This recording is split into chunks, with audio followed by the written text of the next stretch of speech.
নমস্কার বন্ধুরা, country food and Sonali's কিচেনের তরফ থেকে তোমাদের সবাইকে জানাই স্বাগত। যা গরম পড়েছে, এই গরমের কথা ভেবেই কাঁচা আমের রেসিপি নিয়ে চলে এসেছি, যেটা খেলে শরীর মন দুটোই ঠান্ডা হয়ে যাবে।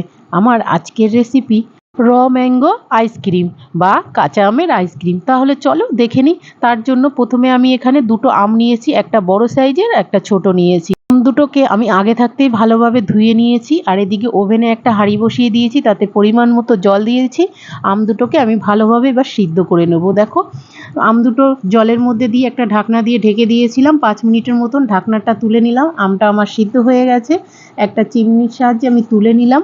10 মিনিটের জন্য আম দুটোকে আমি রেস্টে রেখে দেবো, যাতে ভালোভাবে একটু ঠান্ডা হয়ে যায়, যাতে হাত দিয়ে ধরে ছাড়ানো যায়।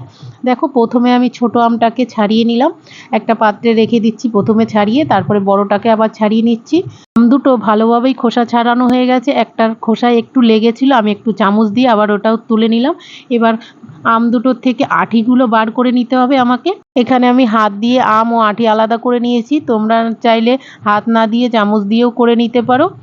আর দেখো, ছাড়ানো হয়ে গেছে আঁটিটা। এবার আমটা একটা মিক্সচার বাটি নিয়েছি, তার মধ্যে দিয়ে দিলাম কিছুটা পুদিনা পাতা, দিয়ে দিলাম হাফ চামচ বিট নুন দিয়ে দিচ্ছি, আর এখানে 4 চামচের মতন আমি চিনি দিয়েছি।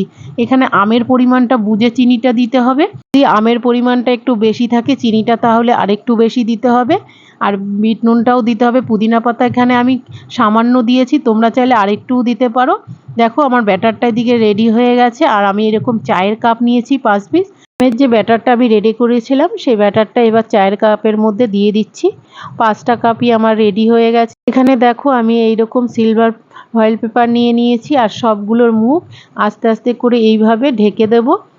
পুরোটা মুখ কভার করে দেবো। ভালোভাবে চেপে দেখলেই আটকে যাবে, এগুলোর মুখে আর কিছু দেয়া লাগবে না। দেখো, সবগুলো এক এক করে এইভাবে রেডি করে নিচ্ছি। 5টা কাপই রেডি করে নেব।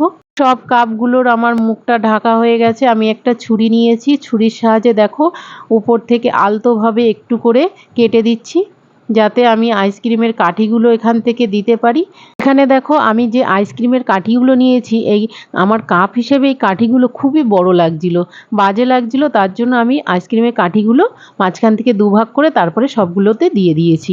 আর 6 থেকে 7 ঘন্টার উপরে আমি রেখে দিয়েছিলাম ডিপ ফ্রিজে। দেখো, এবার নামিয়ে নিয়েছি। 7 ঘন্টা হয়ে গেছে, আমি নামিয়ে নিয়েছি। সব এক এক করে খুললাম তোমাদের সামনে, আর এরকম হাতে প্রেসার দিয়ে একটু গোল রাউন্ড করে নিলাম। একটা কাঁচির সাহায্যে দেখো এইভাবে কেটে নিচ্ছি।